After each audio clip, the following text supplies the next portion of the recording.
I'm Jonny Smith. I'm Richard Porter. And this is Smith and Sniff, a podcast in which two friends talk about cars and many other things. One of these days, I'm going to get my dad to write into Ottersott. Do you know why?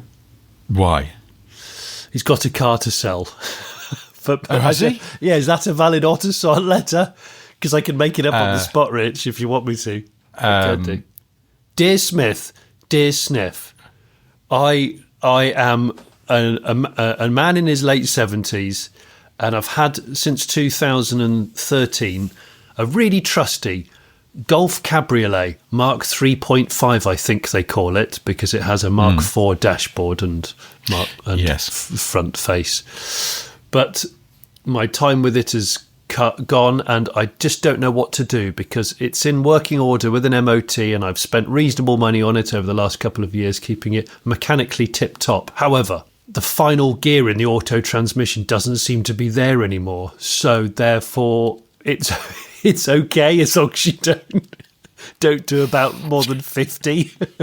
Doesn't seem to be there anymore. I'm sure it's still in there.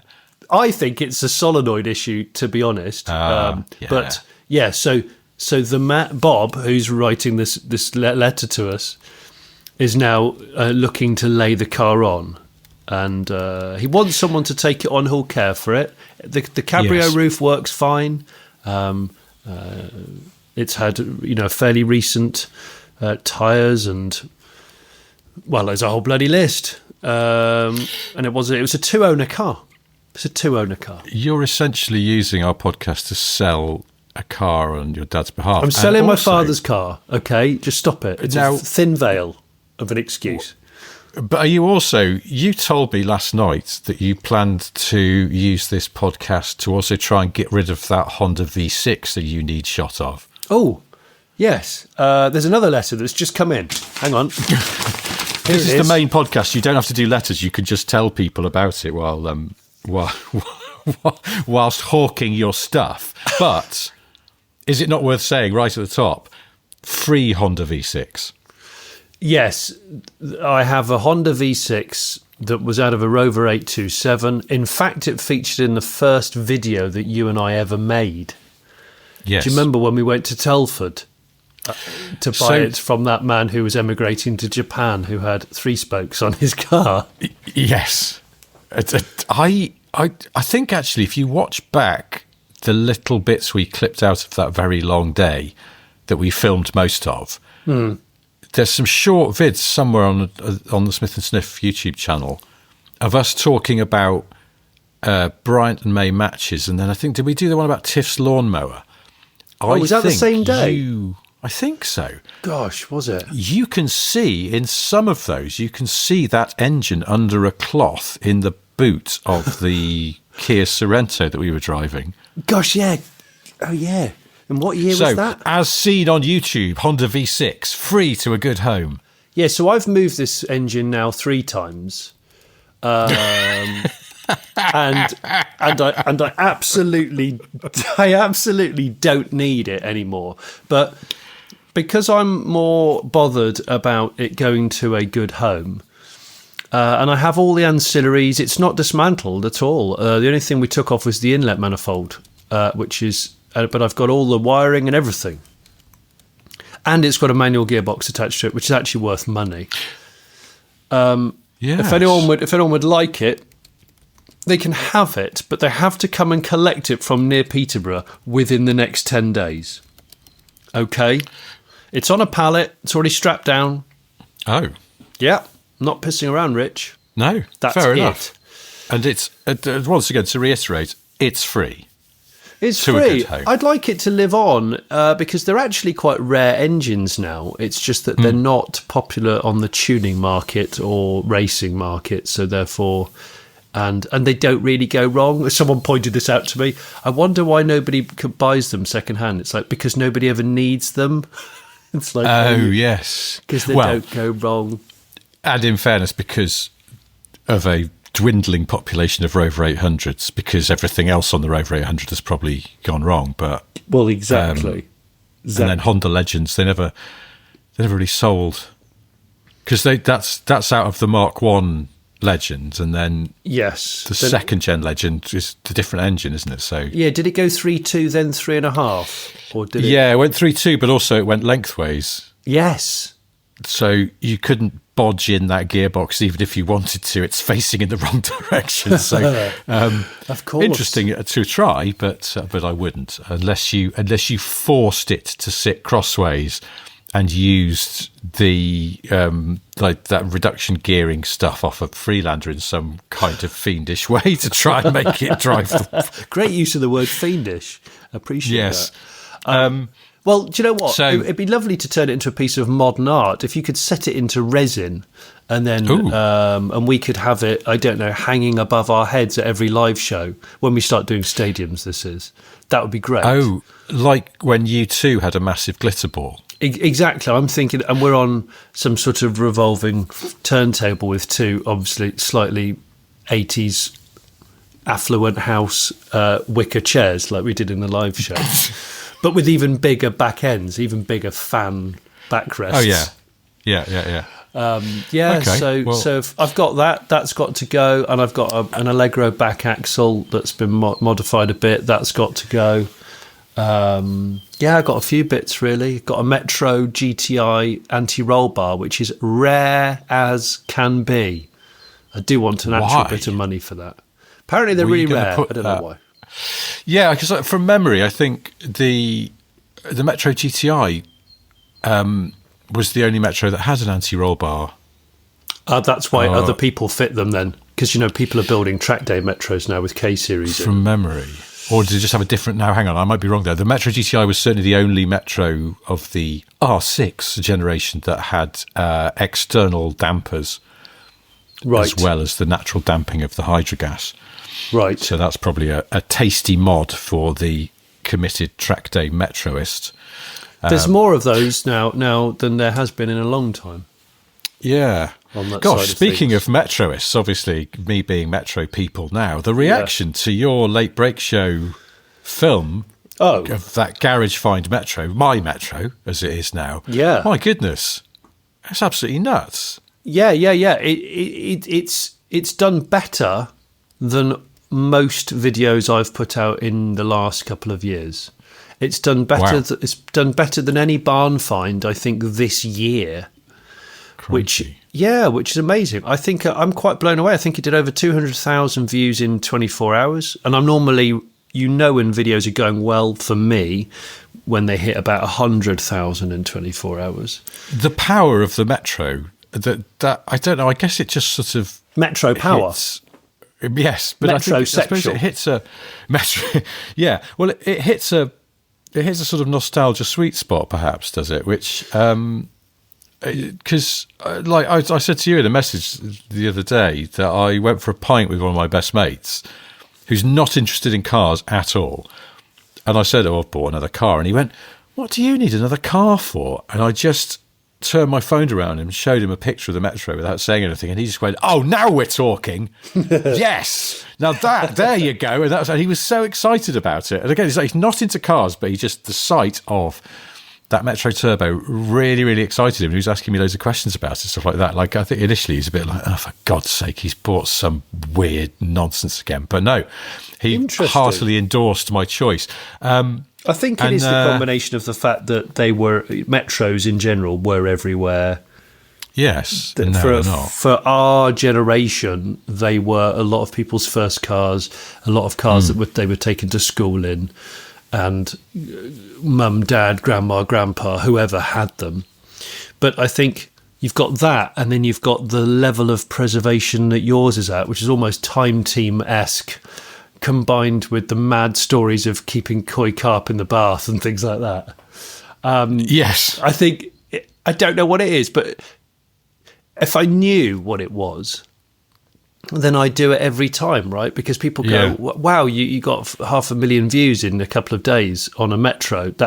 That's amazing." Yeah, but you know what? I can do a Resto Mod 911 and it sits at 100,000 views for half a year. So it makes me realise that actually, attainable nostalgia but perfectly preserved stuff with a backstory, There's a strong future for that. More Faux metros. I think. Yeah, more worshipped, squirreled away metros, please, if that's okay. Pivots to just being a metro channel. We only do metros now. The Late Metro Show. This week's metro is, gosh, I went down. I was chatting to someone we know, a car journo that we know, who is a big BL fan. Richard Bremner. Some people will know him. In fact, a lot of people should know him. He's excellent. He's a lovely bloke. Yeah, and he's a lovely bloke. And of course, worked at British Leyland. In fact, he saw some pictures of my Metro, and he noticed that it has the 1983 model year side window demisting vents. And oh my gosh, was slightly involved in the move to introduce these to the metros. Was he? Yeah.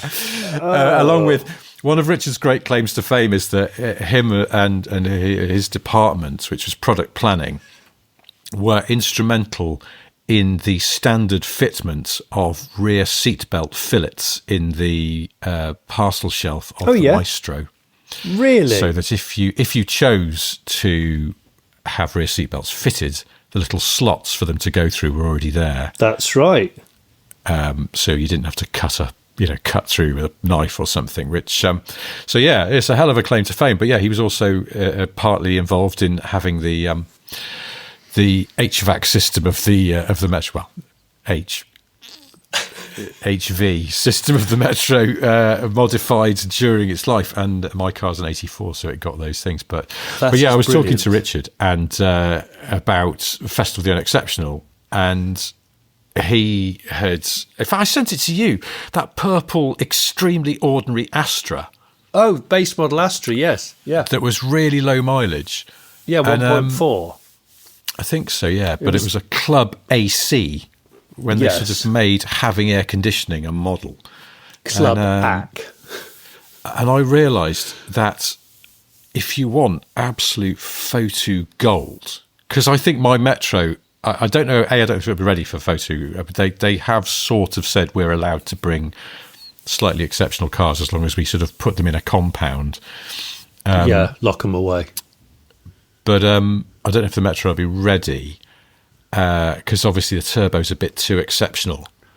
I realised, if you go on Auto Trader and set age pre-2000 and set maximum mileage at 20,000, that immediately unlocks a trove of wonders. It's the C-spec. And there are a disproportionate number of Metros and Rover 100s. Oh, Rover 100s, it would be littered.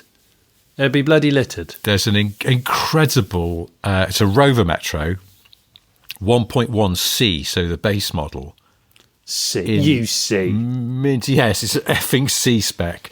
And I had this chat with Bremner just after I'd done the deal to buy my Metro, and so I absolutely did not need to buy another car. I still don't. But I was looking at all of these tidy Metros and go, I should just get one of those as well, like a base model one, because then I can go to photo and leave it in the main area. And listen to you. I haven't. I know. Like going to a VIP area at a club. Talking of which, Astra Club AC. Do you know what? If there was a nightclub called AC. Club AC. Club effing C. Yeah, Club Heavy. Well, there's a few of those. But if I had to go to this club, if you invited me, and it's called Club AC, I realised I'd be one of those guys that would leave his coat on all night. Oh. Because I'd be like, sod this. This is so cold in here. I might as well just go out and stand out on the street, even though it's November. It's bloody warm. But you wouldn't go into Club AC, would you? Because you'd be so furious about its very concept. I'd go to Club AC if I was going with a bunch of mates who were worth it. So I'm going to put you in that category, Rich. Oh, thanks. That's right. And you'd make me come to Club AC. I'd have a puffer jacket on, so I'd look like a shit rapper. Yeah. And but I'd insist on you buying me the drinks all night. But if you put ice in my drinks when I'm already in Club AC, I would lose my shit. No, but you'd be at the bar, go, yeah, okay, so yeah, whatever club drinks back in the day. But you'd be, yeah, no, so yeah, 3 bottles of Beck's and a Smirnoff Ice, and yeah, could I have a hot chocolate, please? Yeah, definitely. What? I'll have a mulled cider. Yeah. Do you know what? Screw it. Cup of tea, bit of milk, no sugar. I'll have a mild cider. I'd love to do that with a cinnamon stick in it, and I'll walk around with my puffer jacket on it, and with a steaming glass of drink. Yeah. Has anyone ever tried to order a cup of tea in a nightclub? I've got a friend who likes ordering a cup of tea in a pub in an evening, not in a daytime. Okay. But it always raises an eyebrow every time. I don't know if this is just me being a tight ass, but I hate ordering tea when I'm out because it feels like it's a rip-off.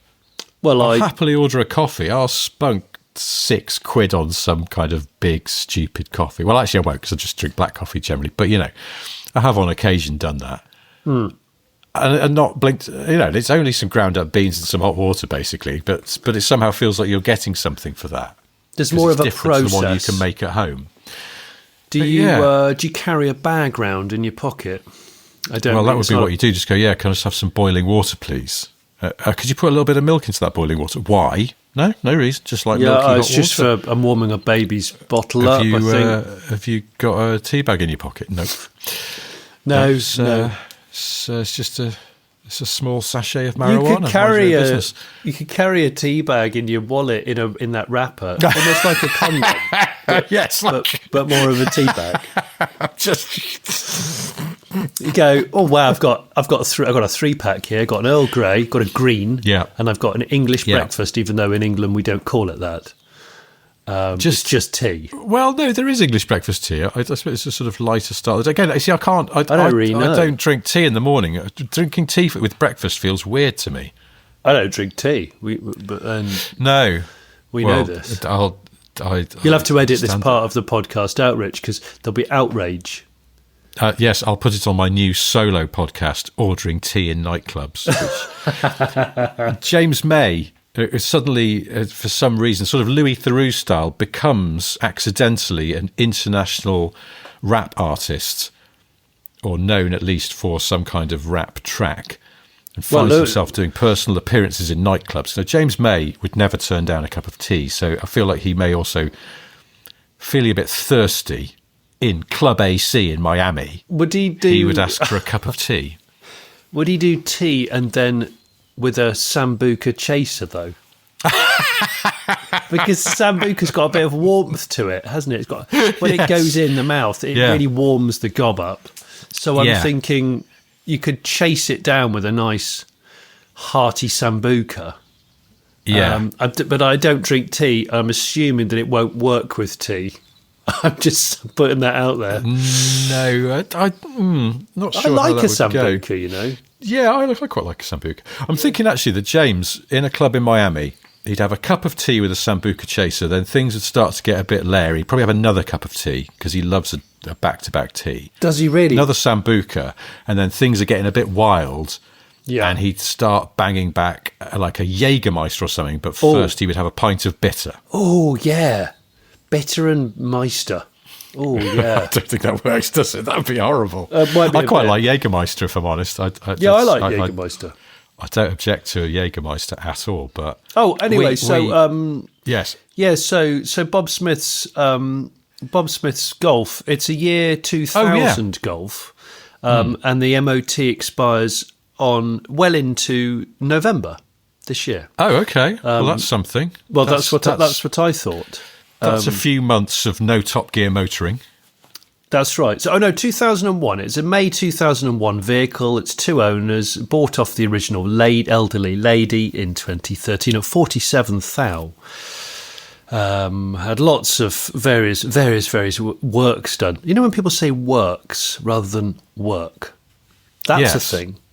Yes, it is, yeah. Yeah, I don't know why, though. So having some works done. So my dad had new battery 2024, new rear shocks 2024, brake pipes 2023, radiator hoses water pump 2023, rear discs and pads 21, front discs and pads earlier than that, auto box service this year and 2019 before that. And then, new tyres at 2022. He's put in brackets, I think you gave me those for my birthday, matching set of Kumos. This is true, I did. I bought him a set of Kumos for his birthday. Because in our family, Rich, we're fucking ballers. That's why. I said to him, because I think that car runs on 15s or 14s, it's got very small wheels, original alloys. And he said, oh yeah, a couple of the tyres are running a bit low. I went, do you want a set of tyres for your birthday, Dad? I'll sort those for you. And I didn't, just for transparency, I didn't blag them. I paid money. Wow, got good. black circles on the case and had them fit at home. So yeah, there we go. You're a good boy. Well, Good. So how much do you think your dad would want for this Golf? Well, I think he'd be happy if he got something around 500 quid for it. Really? Yeah, because I think the auto box is a solenoid issue rather than the actual gearbox. And the car still does run and drive, and it's got an electric hood. Like I said, the interior is lovely, but they're just not that desirable. And I'd rather someone who took it on who was going to enjoy the retroness of it, because it is retro. It's 25 years old now, for goodness sake. Yeah. So it's in Somerset. If anyone's interested, please. My mum has agreed that she will start driving the VW Up if that car goes. So, is your mum an Up skeptic? My mum is one of those people who won't drive the new car whilst the old car still exists. Oh.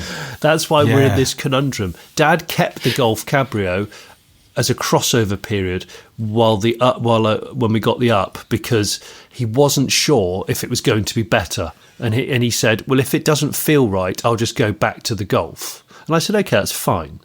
But, 6 months has gone by now, and he's still got the Golf Cabrio. And my mum goes on and on about how much she likes it, although it has stalled a couple of times. And now, of course, the final gear isn't there anymore. So my mum's like, I don't think I'll drive it anymore. But she hasn't driven Stalling auto is always a concern, isn't it? It's annoying. Because it's just for transparency, so it's a 2-litre Golf. It's a 2-litre, and but it doesn't burn any oil. Dad's always over-serviced it for the mileage every year. So, yeah, they do about 5,000 miles a year in it, something like that. So I think someone should take it on, make it sound like a pet adoption scheme, but it sort of is like that with old cars, isn't it, sometimes? Yeah. Just take it on. Yeah. Please take it on. Take on me. Well, anyway, 500 quid. I mean, that sounds like it could be somebody, it could be a lovely car. If you're interested in Jonny's parents' Golf Cabrio, hello at smithandsniff.com. I may learn to regret this, but I'm sure somebody out there. I think you'll enjoy it. And when you come and collect it from my mum and dad's, bear in mind that my mum will feed you. So if you don't... Hang on. You're making no, claims. It's a direct threat. Okay. It's a direct threat. If you don't like cakes and flapjack, then if you have a gluten intolerance, this car is not for you. Oh gosh. And yeah, if you're diabetic, I would say just snatch and run. Take the car and just sprint away as quickly as you can. Yeah. But we've talked about interesting cars like Metro Turbos, and we've talked about fantastic cars like a Golf 3.5 Cabrio that's slightly tatty. Let's talk about something boring. My son's getting really into Formula One, and I don't know what to do about it. He's asked me. I don't know why I find this delicious, but I do. He's asked me numerous times. Luckily, he doesn't listen to this podcast. He's asked me numerous times over the last couple of weeks, could you take me to the British Grand Prix, Daddy? Daddy, can we go to the Grand Prix? I really want to go to the British GP. And I've just sort of gone, oh, well, I can try. But, to get tickets that sort of mean something, it's pretty difficult / incredibly expensive. And I've found a price list for, half decent access tickets. Yeah. And they were more than a good condition MX-5. So I said to him, look, guys, and I did the hand thing at his face at point blank range. Look, I slapped my back of one hand into the palm of the other one like this. Listen, lad, here's the score. What would you rather have?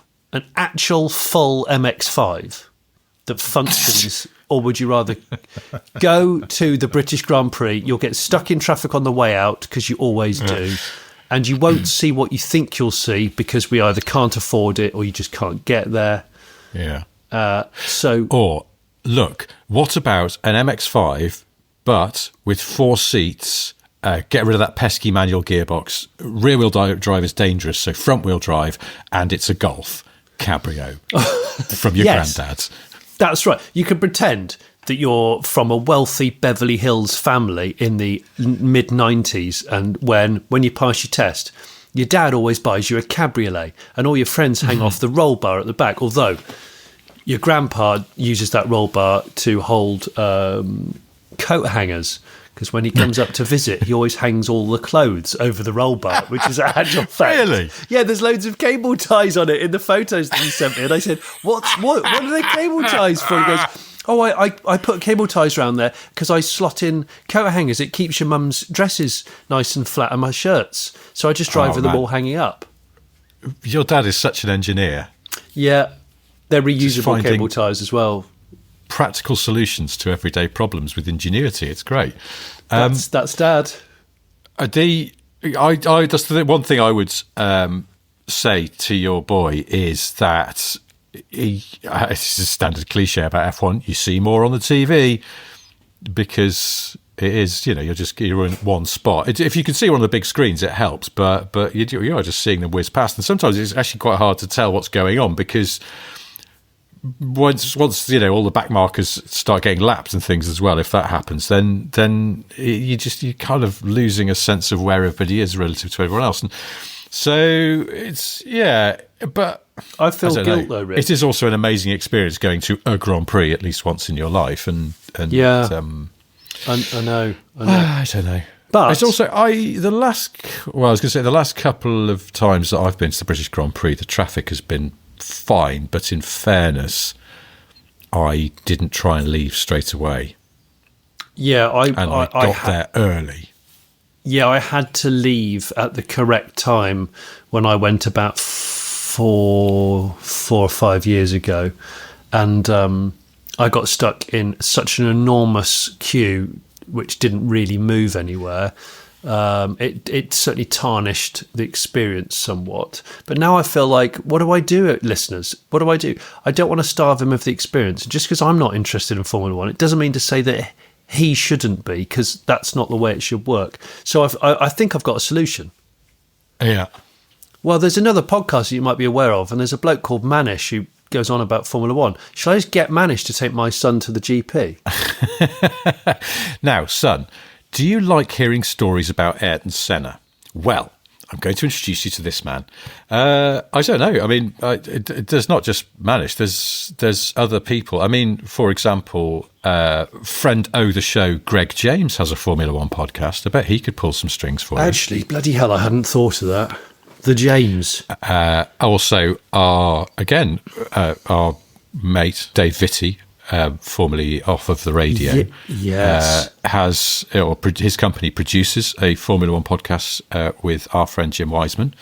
Of course, with Midweek F1, which I've been a guest on. Yeah, with Ben Edwards, Nicola Hume, and produced by our friend Jim. So people in the Formula One world, or Formula One adjacent. I like listening to Formula One podcasts, but I don't. I just don't want to watch. Just hate Formula One. Do you know what? I'm not going to go on about this at all, but I think what I've tried to work out why I'm not very interested, and I think one of the reasons why I'm not massively interested is because I'm convinced that so many people who are into Formula One aren't into it. They're not really into it. They're not really interested in how cars work. And they're not really interested in machinery, and they're not really interested. They're interested in it because of the fanfare. But I think that's allowable. It's like going, I like cricket, but I'm not interested in the physics of how balls work. You're not interested in how they make a bat? They have to use. I don't know because I don't like cricket, but I think you can enjoy the spectacle as a spectacle and a sport and a competitive endeavour without needing to know what a head gasket is or whatever. And actually, I think the sport, Formula One, has welcomed in a new generation of people who are there for the racing and the politics and the personalities and couldn't, tell you how an engine works. And there were a lot of them probably drawn in through Drive to Survive. And there's a little bit, I think, of gatekeeping on the part of the hardcore F1 nerds, but they can wind their necks in because the sport needs fans to thrive. And it's like, as long as you're happy knowing exactly how the aero works on this season's Aston Martin, or doesn't work, then, it's like, that's you. That's your version of fandom. Yes. And someone else, some sort of younger person who makes a lot of TikToks or a lot of Insta videos and just wants to talk about how, Charles Leclerc's hair's looking really good. Well, that's a different version of fandom, but they're still enjoying it for what they get out of it. So I don't really see the problem. But do you know what? That's such a bloody brilliant, balanced approach. That's the right answer. I should listen to you more. I think that's the thing. I'm always very conscious of not being too sort of gatekeepy about the stuff that I care about, because if someone has even a little bit of interest in it, well, that's more than no interest, isn't it? So it's sort of good. They're moving in your direction. You should politely move towards them as well. Not literally, but you know what I mean. Porter, you're oozing wisdom, absolutely oozing wisdom, and I appreciate it. That's where that fake tattoo went wrong. I think I need to. I think I've considered my neck is wound in, and I need. A little slap because it's true. I was just being a bit. I sort of enjoy the way that you don't like F1 because it shows that you can love cars passionately, but just, you don't have to like F1. Because, that's my point, though. I think there's a huge swathe of people that aren't that interested in cars that like Formula One. And I just can't, I just can't believe that it's a thing. Manish off that other lesser podcast, he's a great example. He famously, and anyone who listens to Chris Harris's podcast will know that he's only owned, I think, 2 cars in his life. That's not acceptable. And for years, he just had his Audi A4 estate, and that was it, because he's not a road car guy, but his F1 knowledge is encyclopedic, and that's but that's fine. That's his thing. There's no wrong answer to that. No, well, that's it. There is no wrong answer, is there? It's all just judgment and prejudice and things like that. And so, Hey, while we're talking sort of about motorsport, I wanted to bring this up. The daughter of one of our listeners is doing something pretty cool. In fact, they will have done it Friday just gone by the time this goes out. Now, this listener's daughter, she's called Alyssa, is attempting to set a pedal car lap record around the Goodwood circuit in one of those Austin J40 pedal cars. What, actually pedalling? Actually pedalling. Now, better than that, Alyssa is 8, and she's going to go. And that is, it's not a short track, is it? No, it's blimmin' massive. It's a blimmin' massive track. So, she's going to do a complete lap and try and set the pedal car. Well, hopefully, she'll do it, and she will set the pedal car lap record. The target is to raise £7,600 for Mission Motorsport. That's a bloody amazing idea. Like, she will have in fact done it by the time you hear this, but you can still donate money to Mission Motorsport by go to missionmotorsport.org. I think there's links to it on there, or there's a Just Giving page you can go straight to. But search lap record Goodwood pedal car, and I'm sure that'll get you there. It's sort of too late to say this, but good luck, Alyssa, anyway. Hope it all goes well. I just love the fact that she spent an afternoon with Derek Bell. Yes. Talking through the racing lines. Yes, I know. And endurance strategies. Yes, exactly. I mean, that's pretty, that's pretty cool. Oh, sorry.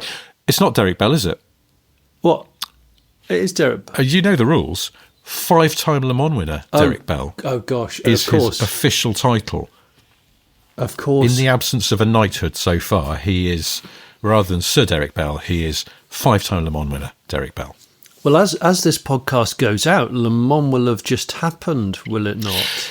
Yes. And so Derek Bell will have been, five-time Le Mans winning Derek Bell will have spent a long weekend probably doing a lot of press engagements, but also almost certainly would have been sharing his huge knowledge of endurance drinking, which would have been something that you have to do at the Le Mans 24 Hour.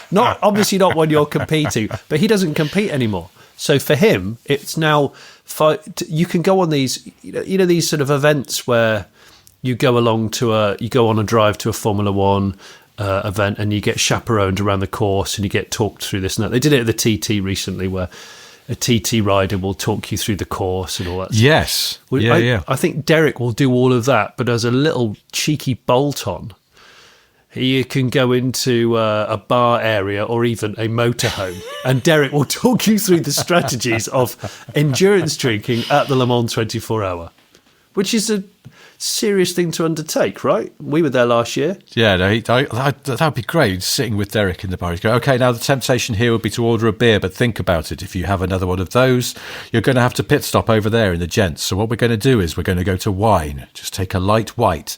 Don't go too quickly here. Gently, okay. Go in gently. Okay, now. Yes. Down it. Go. Power. Yes. He said, of course, years ago we would always do the Le Mans start, which is when you run straight from the entrance to the bar, up to the counter, slap your hand down and go, a chubby rosé now. No time to waste. Of course, in fact, give me these the bottle. days, for safety reasons, the drivers start at the table and a waiter comes over to you. But I missed the romance of the running into the bar, because the first one to get there got to order first. You sprint in, pushing octogenarians out the way. I want rosé now. Pint of. Good old Derek. I've still never met him. Got so close to him. Nearly touched his hair that time when we were in America. Oh, yeah. Yeah. He's such a dude.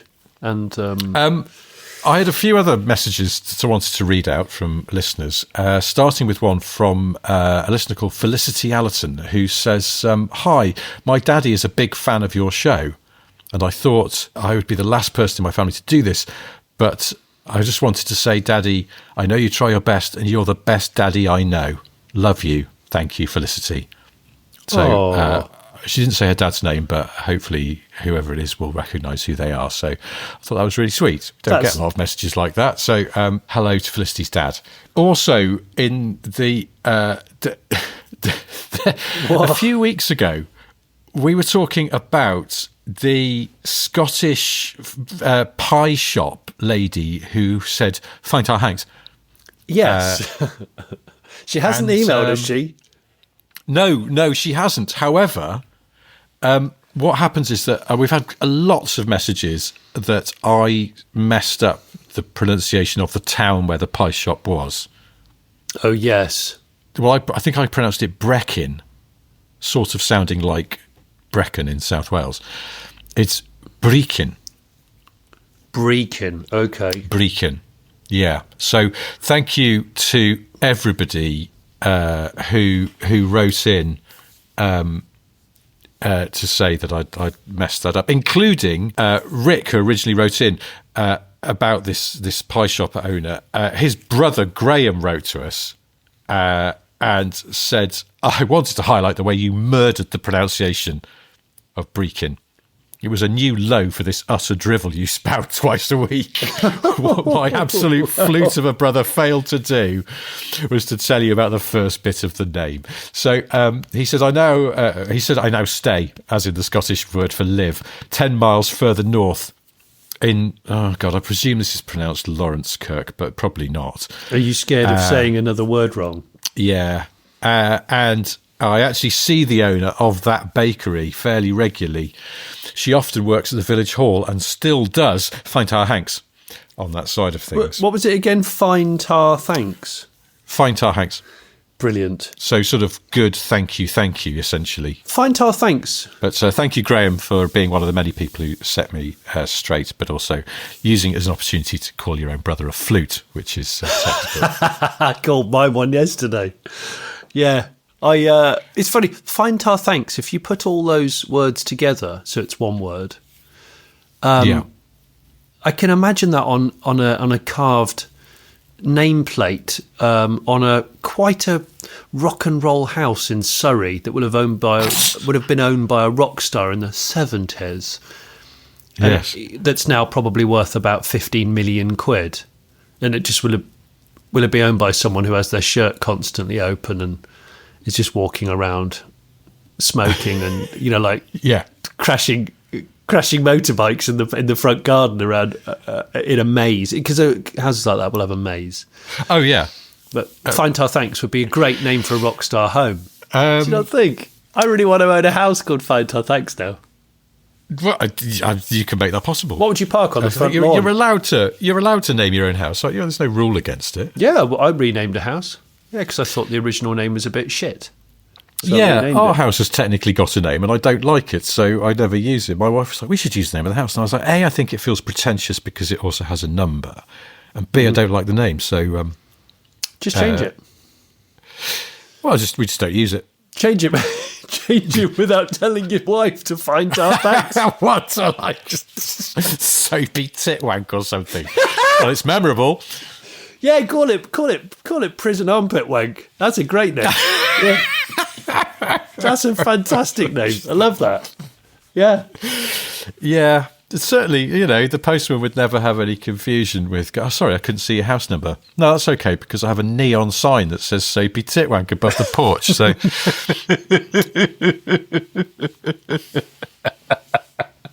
you could just call it Honda Beat.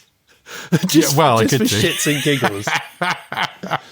I live at 39 Honda Beat there. I don't know, but just an absolutely random car name. Yes, so where do you live? Oh, that house that has Isuzu Trooper in big letters written on the front wall? Well, yeah, that's our place. Yeah. Anyway. So. There's a story here I wanted to read out from a listener, just because it's sort of nice tale, interesting story from a listener called Aaron. He says, "I've been an avid consumer of the podcast since the video days and met you both at the Manchester live show this year. I've been a Facebook marketplace trader since I turned 18. That's now I've read it out. It sounds like a euphemism for something else, but no, he genuinely means selling cars on Facebook Marketplace. He says, "I've been a Facebook marketplace trader since I turned 18 as a side hustle, but also as a way of survival through COVID. I want to share a few stories and background on what has been 7 years of chaotic, fruitful, hemorrhaging and absurd car buying. Somewhere in the region of 200 cars, to be exact. Bloody hell. 200 cars in 7 years. But also, bear in mind how old this guy is. He's a slip of a lad compared to old farts like us. He says, I was 18 in 2018, which makes it easy to remember. I spent my first IT paycheck of £1,388 on an Impreza 2000 turbo wagon. Very good. At this point, I was running my first car, my dad's Focus ST170, which he sold in 2005. I saved it from a breaker in 2017. A few highlights: a cherry red 205 GTI, 2 more Subarus, a 2002 735i, an ex-taxi Seat Alhambra, an E36 330D which leaked more oil than I could feed it, and many more nightmares. Into COVID, I had £300 left after quitting/being fired from many tedious death-by-desk roles in IT. Did you quit or did you get fired? Again. Come on. Well, it sounds like he got fired from some and quit some others, but it's been quite a few jobs. But Aaron says, I entered Marketplace once again like Clint Eastwood in Unforgiven. I found a Mark IV Golf PD 100 for £595. I sent him 300 cash now, and he agreed, so I hopped on my push bike and rode 8 miles to collect. He left me waiting by this Golf for 35 minutes, finally arrived, and I handed him £280 in cash, keeping £20 for the time he'd wasted. This is punchy car buying. This is great. Taking no prisoners. I sold the Golf for £550 2 days later and bought a red 1998 XJ8, which I sold for £990 2 days later. This man is doing great work. This is what I did years ago. I was going to say, I love this. Part of the reason this caught my eye was like, I was a bit like, this feels like the actions of a younger Jonny Smith. But Aaron goes on, he says, this eventually led to an income well into 2022 featuring cars from a 2-litre Cortina to a 4.2-litre Audi S6. Imprezas, 205 GTIs, Range Rovers, a Citroen CX Safari 8-seater and numerous Peugeot 405s. Oh my gosh. I wish he'd sold me the CX Safari. Yeah. Oh. Well, he says, in that time, I've had knives pulled on me. I've had a viewing where the man jumped out of my Ford Sierra 2.33D in traffic and ran away with no explanation. What? What? I once bought an Audi A4 from a man who 3 months later tortured and murdered someone. What? I lightly wouldn't have lowballed him £300 from his 695 asking price if I'd known. That flipping heck. He tortured and murdered somebody. Jesus Christ. Out of all the cars I've owned, the Mark I Focus 1.6 stands out as the perfect car. For everyday use, they're the most versatile, practical, reliable, engaging and fun cars that can be bought and run for well under £1,000. This is true. Soon they'll be more or less gone and we'll be yearning for the days when such little money bought such a perfect all-rounder. At this point, it's more of an addiction than anything. The idea of owning a car for more than 3 months is alien to me. The only long-termer I've had is my first car, my dad's ST170, which I have some of my earliest memories in, including sitting in the back seat on the test drive as a 3-year-old. Oh my gosh, so he's still got that car? Well, yes, but this is the amazing thing is that his dad sold it in 2005 and then Aaron saved it from a breaker in 2017. He found it. He doesn't say how he found it, but he concludes by saying the golden age of modern yet analogue late 90s to mid-2000s cars are drying up. Soon enough, they'll be as rare as Sierras and Bluebirds. In my opinion, anyone looking for true long-term car ownership should be buying the cleanest E46 3 Series, Mark I Focus, Mark III Mondeo, or any other car from a time when they were designed for consumers, not legislators.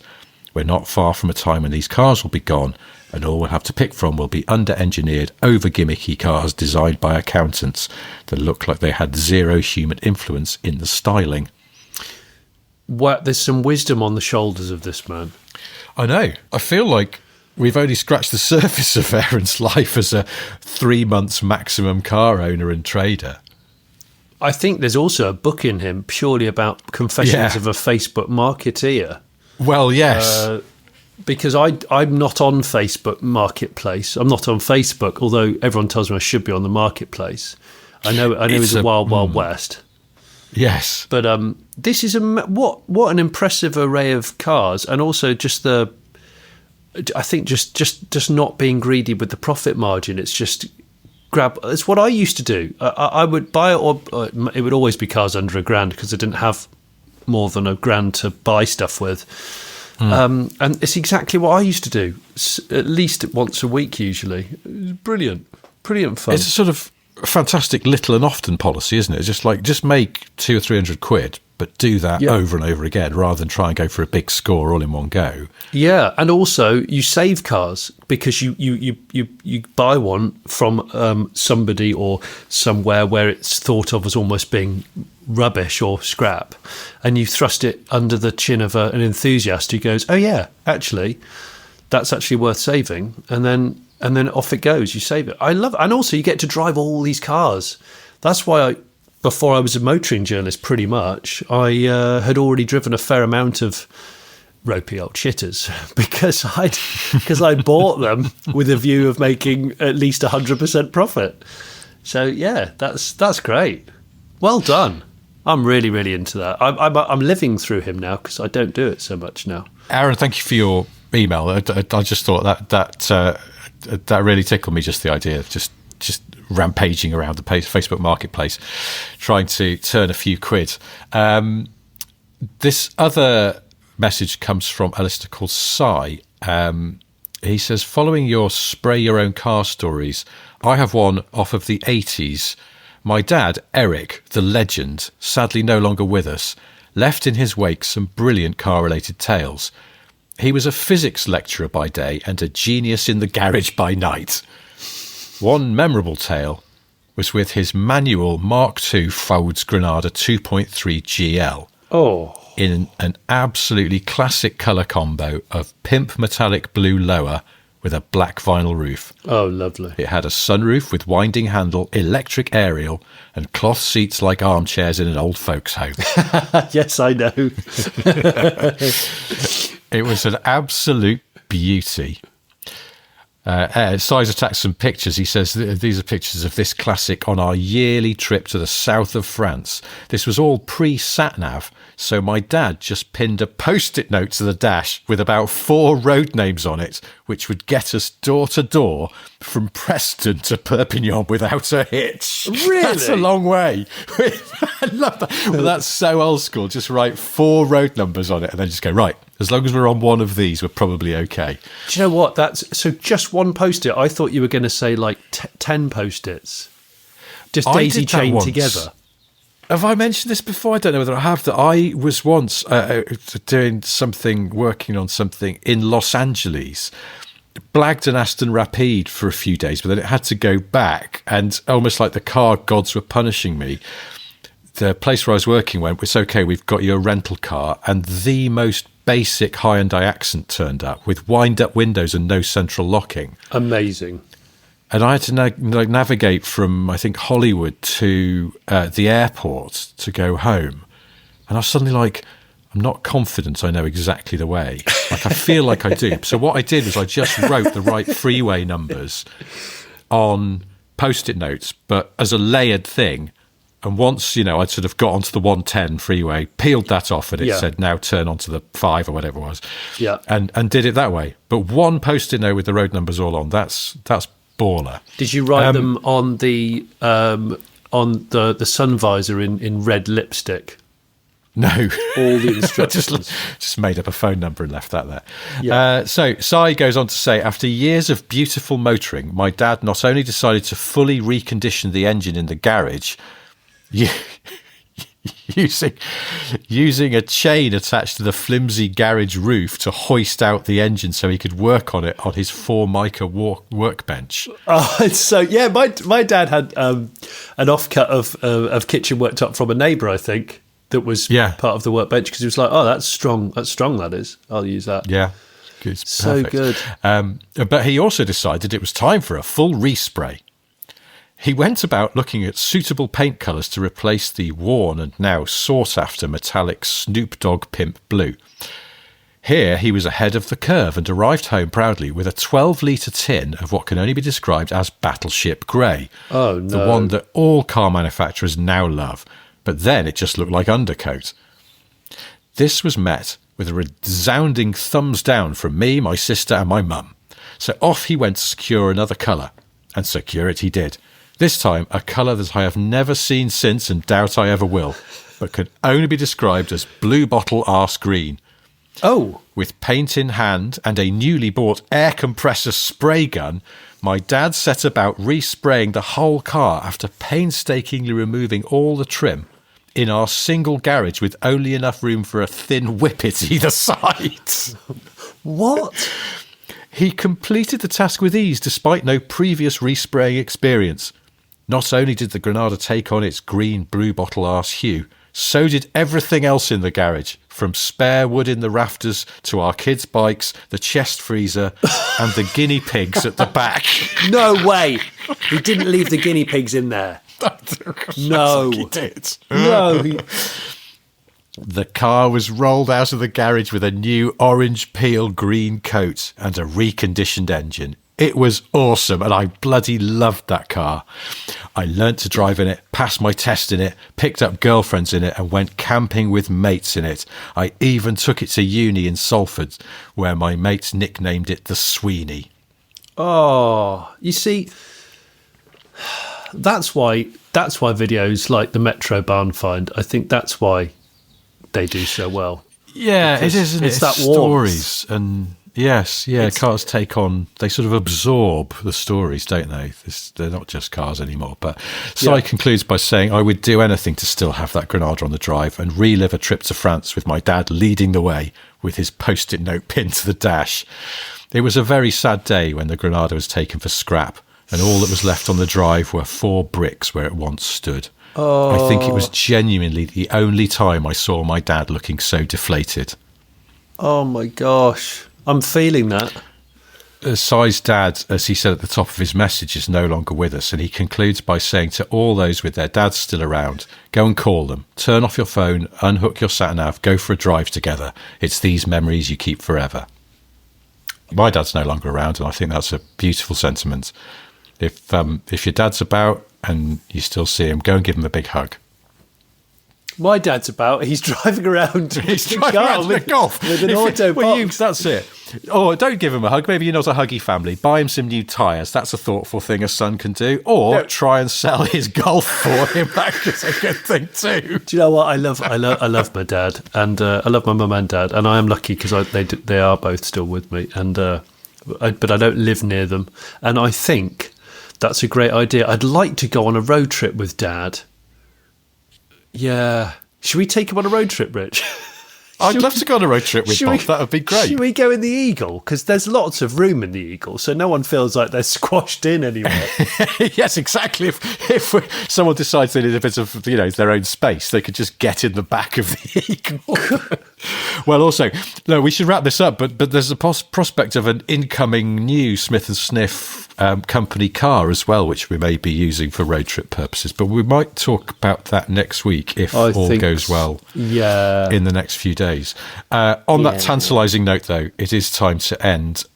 Before we go, I have 3 things to share with you.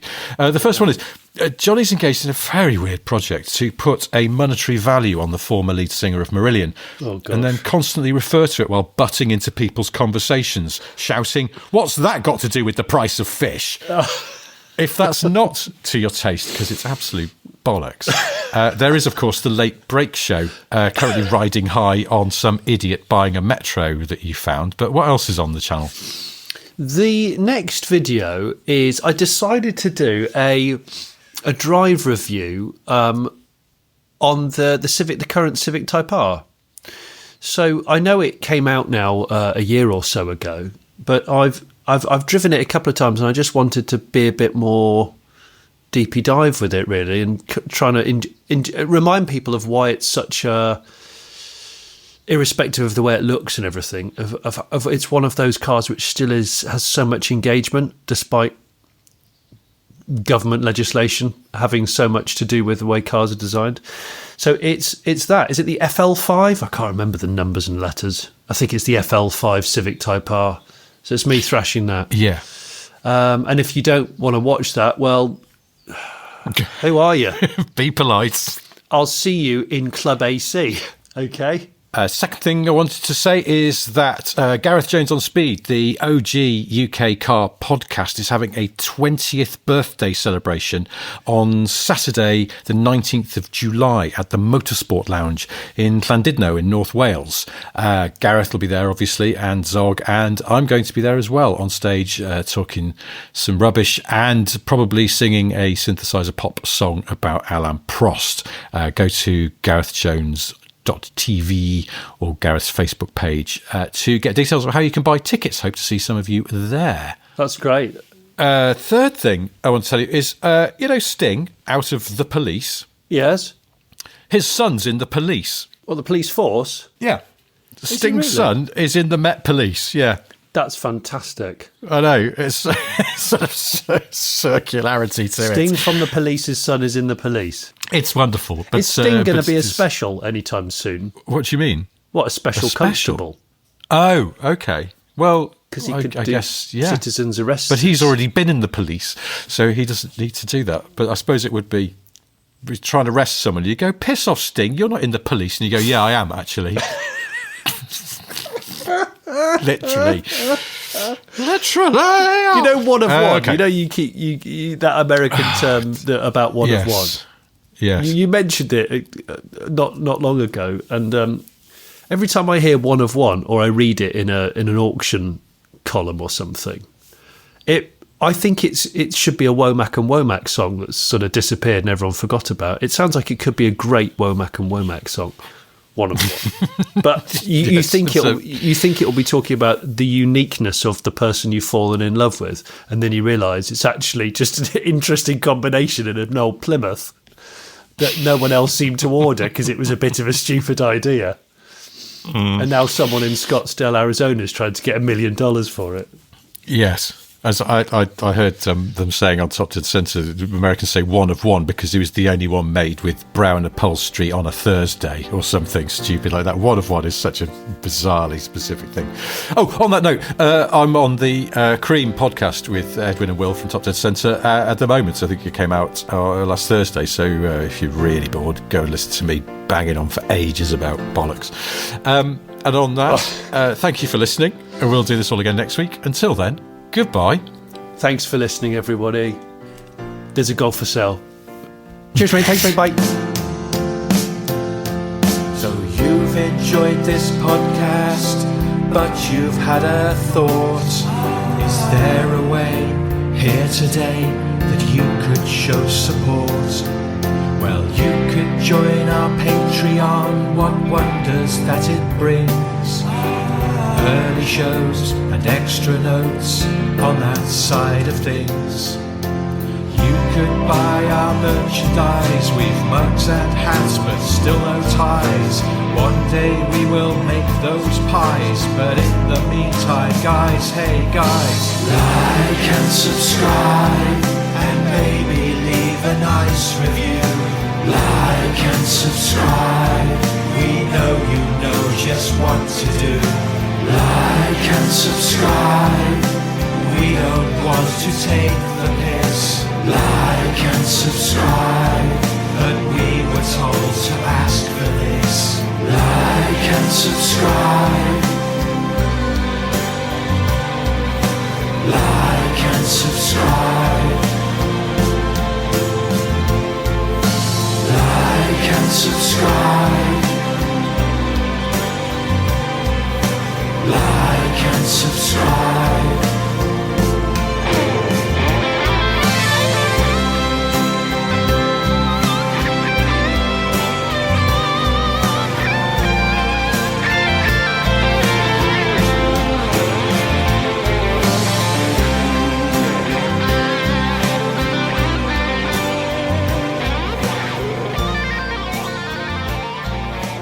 Do you know, there's a reason why we don't video this, because throughout that entire podcast, I think I must have been looking around the room trying to pluck out things to say and do. And I think I would have looked like I was following an invisible fly for the last hour. What were you hoping to see that would inspire you to talk about something like that?